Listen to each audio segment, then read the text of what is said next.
Alguns veículos de imprensa foram proibidos pelo TSE de tratar de algumas questões envolvendo o seu adversário. A Justiça Eleitoral argumentou que havia ali notícias falsas ou um sistema de desinformação. Como é que o senhor avalia essa questão? Tivemos o caso Jovem Pan. Há 2 anos eu lancei um slogan: Deus, Pátria, Família e Liberdade. Pouca gente deu importância para isso, achando que a liberdade é um bem eterno. Tomaram conhecimento agora que a nossa liberdade está em risco. Agora, deixo bem claro, antes de qualquer crítica ao Tribunal Superior Eleitoral, que, no meu entender, decidiu equivocadamente sobre a censura junto à Jovem Pan, o processo que foi ajuizado lá foi assinado pelo Partido dos Trabalhadores. Ou seja, o PT está dando uma pequena demonstração de como seria um possível governo Lula no tocante à censura. E olha, Eduardo, o artigo 220 da Constituição, quando fala em liberdade de expressão, é taxativo, que nenhuma lei pode ser criada para cercear o nosso direito de defesa, o de vocês, da imprensa, obviamente, sob qualquer pretexto. Lamentável a decisão do TSE, mas mais lamentável ainda o PT, que provocou o TSE com essa censura em cima da TV e rádio Jovem Pan. Eu gostaria de saber o seguinte: se o senhor tem essa popularidade, esse capital político, numa eventual vitória no segundo turno, a minha pergunta é: o senhor está satisfeito com o orçamento secreto? Porque o senhor teria, em tese, condições, inclusive, de maioria no Congresso para redistribuir o controle desse dinheiro. Vai lidar como com isso? Eu perdi poder. Para esse ano serão aproximadamente 19 bilhões de reais, que quem vai distribuir pelo Brasil vai ser o relator. Ele pode achar que tem seus méritos tocante a isso. Eu penso de maneira diferente. Não é o poder pelo poder. Creio que nós possamos melhor distribuir esse recurso. O que é secreto nele é o nome, são os nomes dos parlamentares que indicam o recurso junto ao relator, e o relator apenas notifica o respectivo ministro nosso e ele encaminha esse dinheiro para estados e municípios. Agora, quando falo em nomes, consegui aqui, entrego para você, se me permite, 13 nomes de petistas que usaram desse orçamento dito secreto. Eu falo dito que, na verdade, não tem nada de secreto. É uma lei que foi votada lá no Congresso, eu vetei a lei e o Congresso derrubou o veto. Agora, o que nós temos que fazer é fazer com que estes parlamentares, que indicam o recurso, que mandam o recurso para Estado e municípios, que o nome deles seja exposto para todo mundo, até mesmo os próprios parlamentares. Eu fico preocupado, porque eu já fui parlamentar, e eles mesmos não sabem quem o seu colega está indicando para quem. Isso daria aproximadamente aí 16, 17 milhões para cada um por ano. Tem parlamentar que eu sei recebe 2 milhões, o outro recebe 200 milhões de reais. Não tenho poderes sobre orçamento secreto. Se eu fosse dono deles, como o PT diz, né? Se bem que o PT, todos os parlamentares do PT votaram para derrubar o veto. Eles foram favoráveis ao orçamento secreto, usam do orçamento secreto. Se fosse para eu comprar voto, como eles dizem, jamais eu daria, né? Se bem que eu não iria comprar voto de ninguém. Mas se fosse usar o orçamento para isso, jamais daria dinheiro para quem nos ataca o tempo todo, como são os parlamentares do PT, PCdoB e PSOL. O senhor tem nomes de outros partidos também? Temos mais também, posso te passar isso daí. Não foi fácil conseguir isso, foi junto ao respectivo ministro nosso, que eles recebem o ofício do relator, mandando recurso para tal estado ou município. E conseguimos, com o trabalho, então, de cada ministro, levantar esses 13 nomes de petistas, para provar que o PT, o Lula, que me acusa de corrupção no orçamento secreto, os seus deputados têm participação e têm mandado recursos para o Estado em cima dessa rúbrica, na verdade, chamada de RP9, apelidado de orçamento secreto. Presidente, em menos de 1 minuto e meio, para o final dessa minha oportunidade de perguntar ao senhor, o senhor, um mês atrás, falou sobre como a Justiça Eleitoral teria criado dificuldades para a participação das Forças Armadas na apuração, na totalização dos votos. Minha pergunta é simples: o senhor teve ou não acesso às conclusões das Forças Armadas sobre esse relatório? Diz com esse qualquer relatório por parte das Forças Armadas. Eles continuam trabalhando na busca de possíveis fraudes, por que não dizer isso? e o trabalho deles é louvável. De vez em quando eu converso com outro militar, ou melhor, basicamente com o ministro da Defesa, sobre essa questão. Eles preparam um relatório, e esse relatório será apresentado no momento oportuno. Digo, nós não temos poder de fazer auditoria nas urnas eletrônicas. Há aproximadamente 3 anos, a Polícia Federal concluiu 2 inquéritos, que foram pela linha da impossibilidade de auditar as urnas eletrônicas. A gente peça a Deus que tudo corra normalmente, mas deixo claro, as Forças Armadas têm um trabalho louvável no tocante a isso, tiveram dificuldade de colocar as nossas equipes técnicas das Forças Armadas com a equipe técnica do Tribunal Superior Eleitoral. Esperamos que tudo corra dentro da normalidade e que o vencedor realmente tenha os votos que as urnas apresentam. Candidato, eu quero agradecer muito a sua presença essa noite aqui no palco desse debate, dessa sabatina, e agora o senhor tem, como previsto nas regras, 3 minutos para fazer as suas considerações finais. É muito importante. Deus, pátria, família e liberdade. Quando eu falava liberdade, eu pregava no deserto. Pouca gente dava atenção a isso. E eu sempre falei que a liberdade é algo mais importante que a própria vida. Porque um homem, uma mulher sem liberdade não tem vida. Agora vimos, então, uma ação do PT, provocada pelo Partido dos Trabalhadores, o partido do presidente Lula, buscando e atingir o alvo, censurando a Jovem Pan. A mídia como um todo tem reagido contrário a isso. Ainda dá tempo. Não podemos permitir que a censura avance no Brasil. É péssimo para todos nós. Sempre tenho dito, a imprensa, mesmo errando como erra, é melhor funcionando do que fechada. E tenho dito que o meu controle sobre a mídia é a liberdade total de expressão.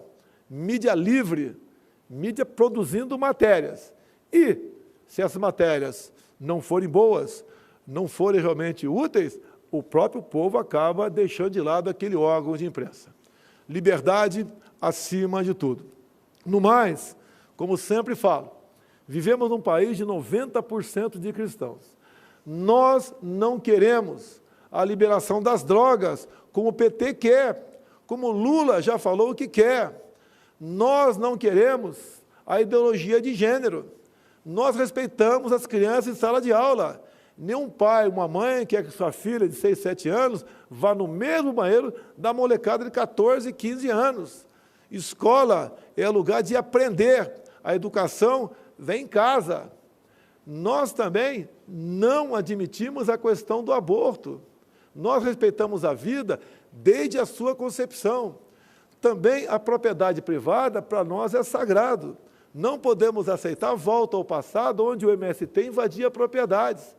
Dinheiro nosso, do Brasil, do BNDES, é para ser aplicado no Brasil, e não fazendo metrô lá em Caracas, capital da Venezuela, ou Porto em Mariel, ou começar a fazer uma hidrelétrica lá na Nicarágua. Dinheiro nosso é para nós, aqui no Brasil.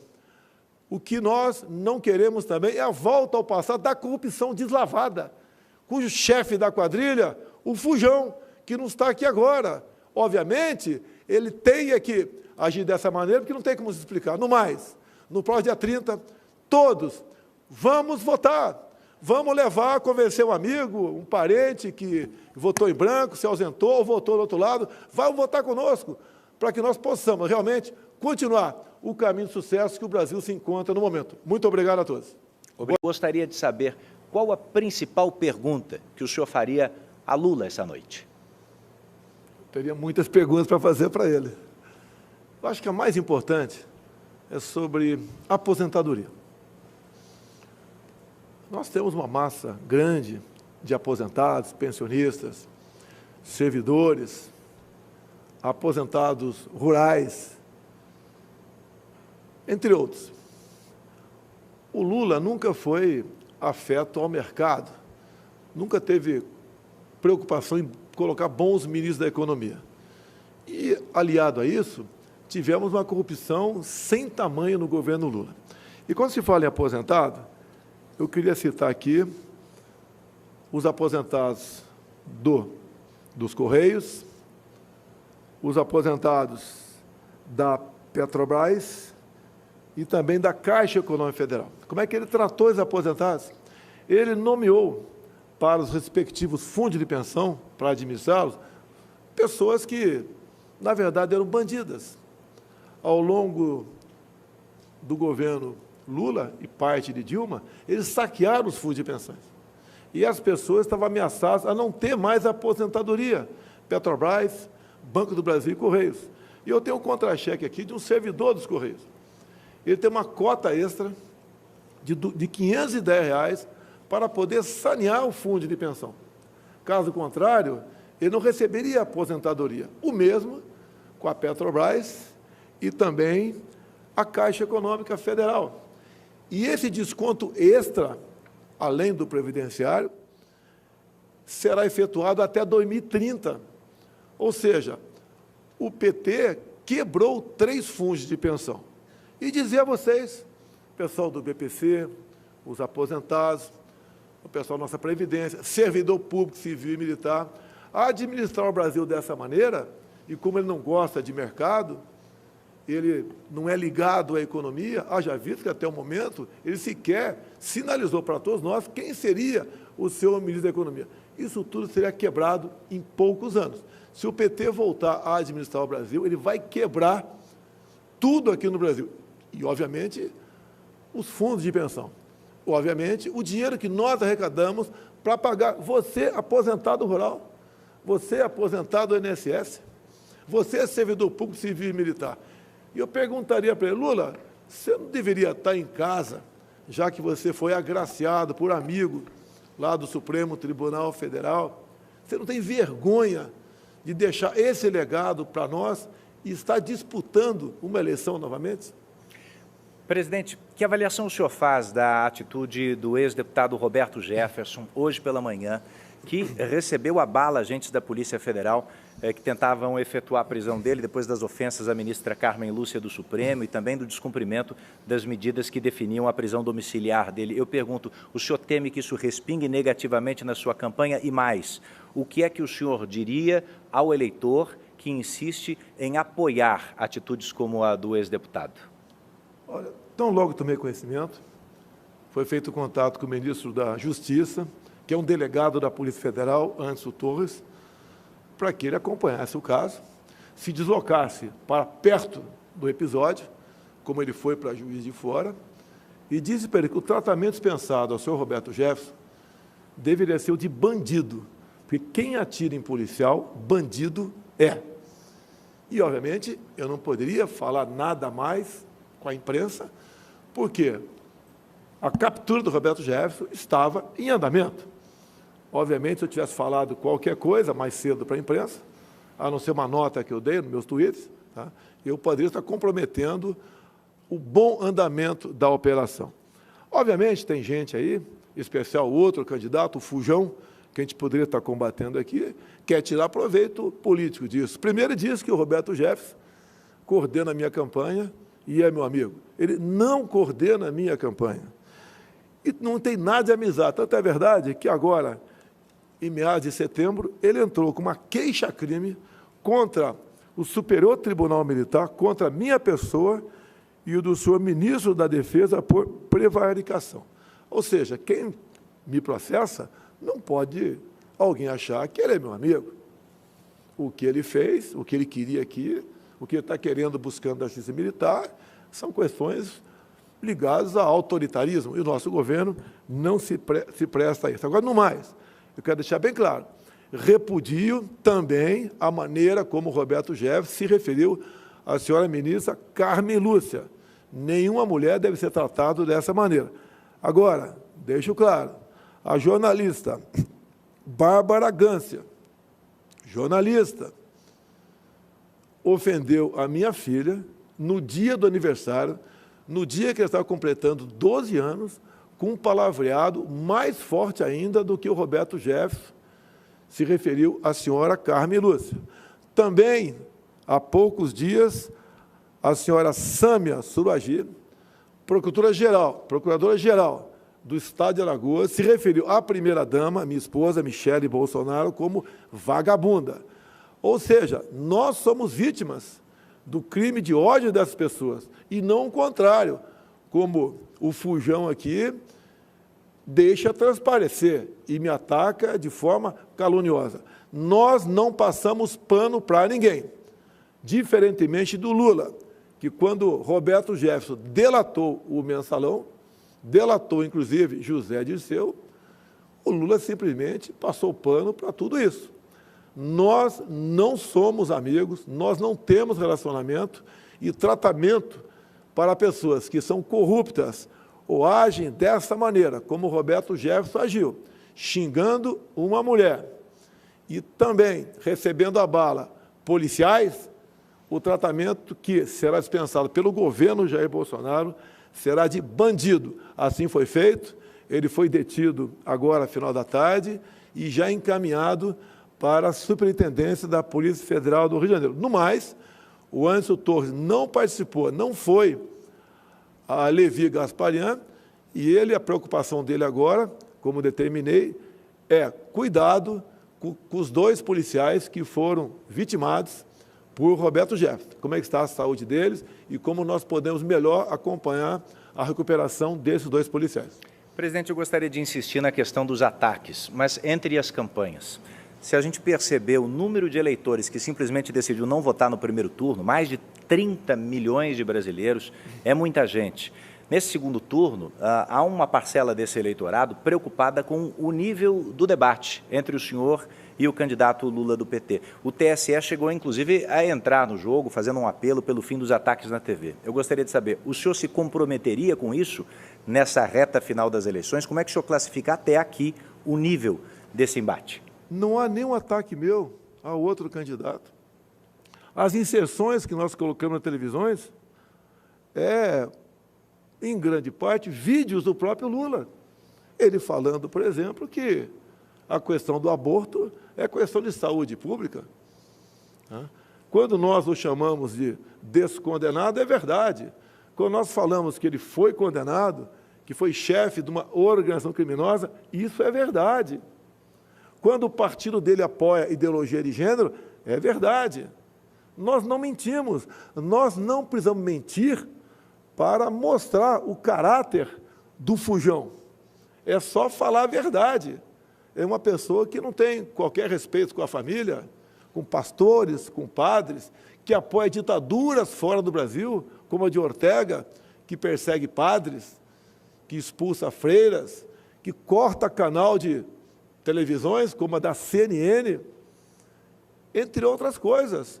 Isso não é baixar o nível, é mostrar a verdade do que foi o governo Lula, mostrar a delação de Palocci, contando em detalhes como Lula recebia dinheiro até dentro do próprio avião presidencial. Isso não é atacar o presidente.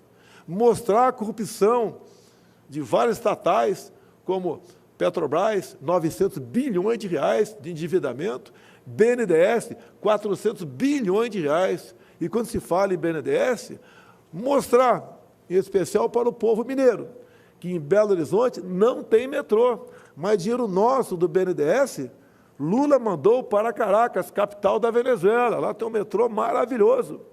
Mostrar para a população que o dinheiro do BNDES para fazer o Porto de Mariel em Cuba, Cuba se comprometeu em não pagando o empréstimo, ou não pagou, nos ressarcir em charutos. Isso é um deboche. Confesso, Edu, se eu não tivesse visto o contrato, eu não acreditaria. Então, nós não temos ataque, mostramos as verdades apenas do que aconteceu no governo do PT. Inclusive dizer que no meu governo, 21 e 22, tivemos a pandemia, lamentamos as mortes, mas o Brasil criou 3 milhões de empregos. Em 2015 e 2016, governo Dilma, que o Lula tinha uma tremenda participação, perdemos 3 milhões de empregos no Brasil. Isso é a maneira de administrar. Ele não administra, não é gestor, é um mandão, é um gastão. Tanto é que ele fala que vai acabar com o teto de gastos. Ou seja, é aquela pessoa em casa que vai falar, olha, eu vou gastar mais que o arrecado, se faltar dinheiro eu pego empréstimo, recorro à agiota, isso acaba um dia, leva à falência aquela pessoa. É a mesma coisa no Brasil. Se o Lula continuar administrando o Brasil como fez nos seus 8 anos e mais 6 de Dilma, o Brasil quebra. Um país riquíssimo fará com que o seu povo viva uma situação de miséria. Como, por exemplo, ele apoia o regime de Nicolás Maduro. E Maduro, juntamente com Chávez, né, que o antecedeu, quebrou a Venezuela. A Venezuela é o país mais rico do mundo em petróleo, e hoje é um país com o povo mais pobre do que o povo haitiano. Nós não queremos isso para o Brasil. Então, quando você fala em estilos, primeiro me acusam de tudo. Tudo eu sou responsável. Tudo tem um motivo para me acusar, para buscar o desgaste. E você, eleitor? Você vai simplesmente anular seu voto? Você está ajudando o Lula a ter mais votos nas urnas. É o momento de você decidir, fazer um filtro, quem está falando a verdade ou não. Nós estamos sempre mostrando fatos. E eu estou mostrando um fato gravíssimo. Ele quebrará o Brasil. O próprio Henrique Meirelles falou há pouco, em matéria, se eu não me engano, no Poder 360, onde ele diz que não decidiu ainda pelo futuro ministro da Economia. O mais possível, segundo Meirelles, é que ele adote uma política econômica semelhante ao da ex-presidente Dilma Rousseff. Lá atrás, o Palocci foi o ministro voltado para a corrupção. E o da Dilma, o Manteiga, foi para, simplesmente, a péssima gestão. Tanto é que o Brasil entrou em recessão em 2015 e 2016. Gostaria agora de falar sobre alguns temas que o próximo presidente da República, o senhor, se for reeleito, terá que enfrentar. Gostaria de começar sobre lei e ordem. Há tempos existe um debate sobre a redução da maioridade penal e há informação de que o senhor apresentaria um projeto de lei nesse sentido num eventual segundo mandato. Os críticos dessa proposta, sobretudo, falam sobre o sistema que não estaria preparado para isso, ou até mesmo sobre a superlotação que isso causaria nos presídios. Que argumentos a favor da proposta o senhor traria para o debate? A redução seria para os menores, 16 e 17 anos. Sempre lutei por isso, desde 91, quando cheguei à Câmara dos Deputados. Essa parcela de jovens, 16 e 17 anos, que é uma parcela muito pequena dos infratores, equivale a aproximadamente 0,2%, ou seja, cada 1.000, 2 jovens teimam em cometer crimes. E incentivados pelo fujão. O Lula sempre defendeu ladrões de celular, dizendo que ele estava roubando o celular para ganhar um dinheirinho, dando força a esses menores ladrões. Lugar de moleque dessa idade é para estar na escola. Agora, essa minoria que faz maldade, mata nossos filhos por aí, roubam, sequestram, estupram, o lugar dele na cadeia. Se lá está muito cheio, é problema dele. Eu prefiro lá na cadeia cheia do que aqui fora cometendo crime. Agora, a grande maioria da garotada, 16, 17 anos, caso quisesse, e fosse aprovado nos testes, poderiam ter a sua carteira nacional de habilitação como prêmio. Hoje a gente vê jovens, de vez em quando, dirigindo por aí, sem habilitação, obviamente, por causa da idade, e entrando aí como infrator.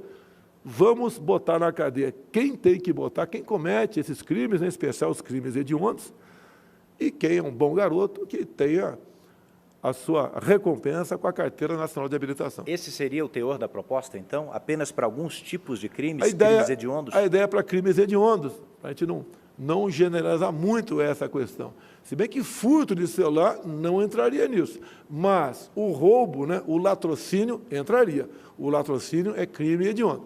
Então, não é que essa minoria pode continuar furtando o celular por aí. Mas saber, tá, nesse primeiro momento, é que aqueles que cometessem crime hediondo iriam para a cadeia. E aí entra aquele elenco de crimes hediondos que realmente, como tráfico de drogas, sequestro, roubo seguido de morte, os ladrões de celular, protegidos pelo ex-presidente Lula, protegido não, estimulado para ele cometer esse tipo de crime. Há uma diferença enorme entre eu e Lula. Quando alguém, né, comete algum crime, não interessa quem seja esse alguém, nós afastamos, nós recriminamos. Para eles, a lei. Já o outro lado, não. Ele passa pano, ele trata bem, como sempre tratou bem, Roberto Jefferson e José Dirceu. Um delatou o outro. Roberto Jefferson contou com detalhes as roubalheiras que acontecia no Brasil, das malas que ele recebia dinheiro para comprar apoio parlamentar. E eu estava dentro da Câmara. Acompanhei tudo isso. Fui em várias sessões de CPIs, acompanhando o que estava acontecendo. Então, há essa diferença enorme entre eu e o Lula. Do nosso lado, a honestidade, a decência. 3 anos e 10 meses sem corrupção. E, se porventura acontecer, ajudaremos a investigar. Conosco, corrupção zero. Você pode notar claramente com números. Antes de mim, as estatais davam pequenos lucros ou até mesmo prejuízo. Conosco, só o ano passado, o lucro das estatais, por não permitirmos que ela seja roubada, chegou na casa dos 180 bilhões de reais. Essa diferença ia para o bolso de alguém, porque as estatais, todas, quase sem exceção, as indicações para a mesma eram políticas para atender interesses partidários, para o Lula e Dilma comprarem voto dentro do parlamento brasileiro. Tanto é que, se você assistir o voto do senhor ministro, o ministro que pediu para sair do Supremo, Joaquim Barbosa, ele diz claramente lá, o único deputado de tal partido que não foi buscar dinheiro na Petrobras foi o senhor Jair Bolsonaro. E também, por ocasião da delação premiada do doleiro Alberto Youssef, ele falou que 3 deputados de um determinado partido nunca pegou dinheiro, fruto de corrupção, e um deles era Jair Bolsonaro. Ou seja, eu sempre fiz a minha parte. Eu nunca vendi meu voto para ninguém. Eu sempre votei com independência. Quando a matéria era boa, a gente votava favorável.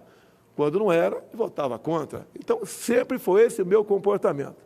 E dizer ao Lula que a forma como ele governou o Brasil, comprando apoio parlamentar, entregando estatais, fundos de pensões, ministérios e bancos oficiais em troca de apoio político, repito, é o que levou o Brasil a mergulhar no maior escândalo de corrupção que se tem notícia em todo o globo terrestre.